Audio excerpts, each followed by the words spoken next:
Some bakers say you need an old starter to bake sourdough bread, but what if they're wrong? Can a brand new starter really make good sourdough bread? Does starter age actually matter? In this video, I'm putting this debate to the test, baking identical loaves with an 8-day-old baby starter versus my 18-month-old veteran, Gloria. The results may surprise you. To keep this video relatively short and sweet, I'm going to focus primarily on showing you each step of this process with the younger sourdough starter. However, I will show you Gloria's impact on the sourdough bread as well from time to time. I prepared each sourdough loaf using the exact same recipe: 100 grams of sourdough starter, 325 grams of filtered water, 500 grams of organic flour, and 8 grams of salt. Some bakers choose to mix everything at the same time. I like to mix my starter and water first and then mix in the flour and salt. Here I'm using a bench scraper to help me scrape down the sides. While hand mixing, I noticed the younger starter dough felt a bit stickier and less cohesive.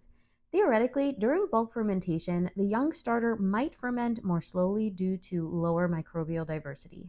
And if any of these terms I'm using are throwing you for a loop, don't worry. I've created a cheat sheet for you that I will have available for download soon. Notice how shaggy and sticky the young starter dough is during the first stretch and fold. Wetting your hands with filtered water helps reduce how much dough sticks to you during this step. And I did 4 total stretches and folds for both doughs with about 25 minutes of rest in between. Stretching and folding, that phase of the process, is really designed to help strengthen the dough. It's building the gluten within the dough so that it has a good structure while it's baking. By the second stretch and fold, Gloria's dough felt noticeably smoother, more elastic, and held its shape. By comparison, the younger starter dough didn't achieve that smoothness and elasticity until about the 4th stretch and fold. But after a couple of hours of bulk fermentation, both doughs appeared to be ready for shaping. At this point, the doughs had been resting for a little over an hour, and you can see that the younger starter dough is still quite sticky and without shape. I'm right now pulling up some of the dough to do what's called the window pane test. It's where you pull up a segment of the dough as thinly as possible, and the idea is that you should be able to see through the dough because it has the appropriate structure and elasticity built into it. Now we're looking at Gloria's dough, and you can see here it also ripped a bit, but it actually has a better structure at this 1 hour time frame compared to the dough with the younger starter. So I went ahead and just covered those back up again and checked them again an hour later. A few minutes before I was ready to shape the doughs, I lined 2 bowls with cheesecloth, sprinkled brown rice flour in them to prevent the dough from sticking, and then I sprinkled some more rice flour but on my work surface. This was to keep the doughs from sticking to the table where I was working. We are now entering the shaping phase. This phase consists of a few parts. First, after pouring the dough onto the table, I do what's called pre-shaping the dough. I think of it as kind of like a dress rehearsal for the dough. It gives it a little practice holding a shape before the proofing process. After pre-shaping, there is a rest period. Some call this a bench rest. Due to Florida weather, I limit my proofing to about 5 to 10 minutes. And in this instance, I let them rest for 10 minutes before completing the final steps of the shaping phase, which are the final shaping and placing the dough in the proofing bowl. Now, here's where age and experience can come into play. The structure of the young starter dough is a bit more relaxed compared to Gloria's dough, which may not be easy to notice during the pre-shaping phase. But as you can see here, there is clearly a difference in the structure between the younger starter dough and Gloria's dough. I ended up actually shaping the younger starter dough twice after the pre-shaping phase. And that was just in part because, first of all, I did put a little too much flour down on the table, but also I think that I could have let that dough rest a bit longer than I did. Now in just a moment, as I place each of these doughs into their respective bowl, you'll see the one on the left, which is the one with the younger starter. You'll see that as I'm stitching the dough together, and this is the bottom of the loaf, that when I turn it to its side, you'll see it's not connecting. It's not coming together the way that the dough is on the right. So in the end, I wound up letting that dough with the younger starter rest for a bit longer than the starter with Gloria. And here is where I am final shaping that dough for the last time. I ended up doing a pre-shaping. I tried final shaping it twice before I finally let it rest for an additional, I believe it was an additional 10 minutes. And now it's cooperating a lot better. It's also coming together nicely here.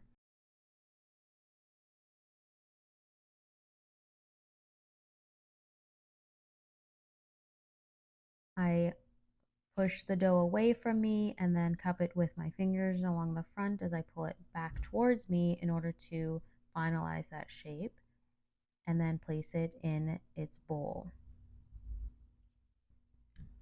Now at this stage, again, I'm just stitching the dough together. This is what would be the bottom of the loaf when I bake it later. I'm sprinkling some rice flour there, and then I'm covering it lightly with the cheesecloth, and then covering it with these lovely lids that came with the bowls. I like to use these lids because they help protect the dough while it's in my refrigerator. It's also helpful for me to label these lids so that I know exactly what's inside of each one. As you can see here, my younger starter is still without a name, so remember, put a comment down below. Let me know if you have any suggestions for a name for this starter that I have created over the last couple weeks here. Now I'm just cleaning up, again, using another one of those, what they call bench scrapers. They're very, very helpful for a number of reasons, but particularly in terms of cleaning up your workbench, your work area. 2 days later, I decided to bake the loaves. Here you see I have these silicone slings and also a lame, or it's spelled lame, but it's a lame. It's basically just a razor blade that I'm going to use to score or cut into the dough to allow for proper expansion of the dough as it's baking.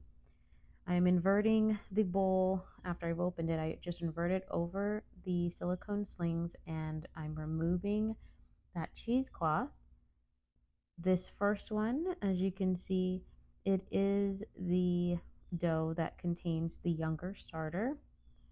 The one that I'm opening right now is the one that contains Gloria. You'll probably notice here a very slight difference in the color. The dough that contains Gloria is a lighter, a paler, a white or beige color, whereas the one with the younger starter, you can tell that it has a wheat-based starter because of the slightly more tan tone to it. Here I'm scoring with just a very simple pattern, a wheat stalk on the left third of the dough and a single cut down the almost middle of the dough. That longer cut, it's called an expansion score, whereas the wheat stalk is considered a decorative score. Both serve a function. Of course, the decorative score just makes it look pretty, but the expansive score is also really important because it's where you can form what they call the ear of the loaf of bread, where it just allows the bread to expand properly during baking. These Dutch ovens were preheated in the oven for about half an hour at 460 degrees Fahrenheit prior to me taking the doughs out of the refrigerator.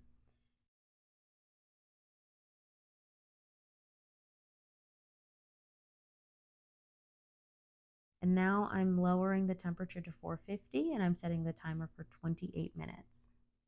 After 28 minutes, I used my thermometer to check the internal temperature of each loaf of bread. After removing the lids of these Dutch ovens, you can see they already have a really lovely light tan color to them. And I am about to measure their internal temperatures to see if they've reached the optimal internal temperature of 205 degrees Fahrenheit. And in both cases, they have met or exceeded that temperature. So at this point, I'm putting them back in the oven without the lids, and I'm setting a timer for 10 minutes. This is just to give them that golden brown color on the outside. And here you see the final results. There in the back is the loaf of bread with Gloria inside, and the one towards the front that I'm holding up here is the one with the younger starter. It's noticeable that the younger starter dough did not rise quite as high, but I'm gonna stop talking for a moment so that you can just hear the lovely crunch of the bread as I squeeze and cut into it, starting with the younger starter loaf.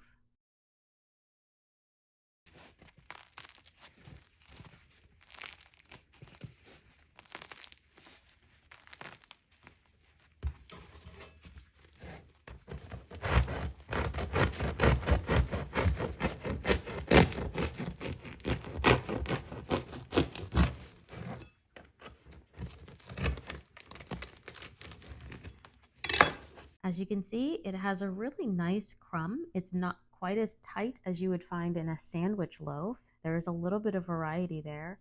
And when you squeeze the bread, you can see that it rises back up very nicely and easily. Those are all really good signs that it's perfectly fine to begin baking with your 8-day-old starter. Now I'm going to do the same, but with the loaf of bread that included Gloria as the starter.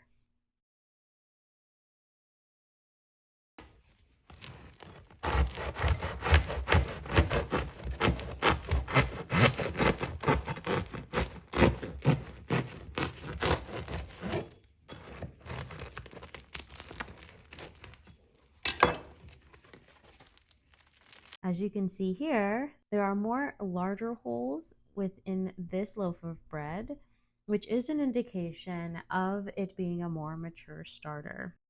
Taste-wise, both are absolutely delicious. The younger starter bread is milder with a subtle tang and a beautiful wheat flavor, while Gloria's bread has more complexity, like deeper sour notes that develop flavor that only can come with time.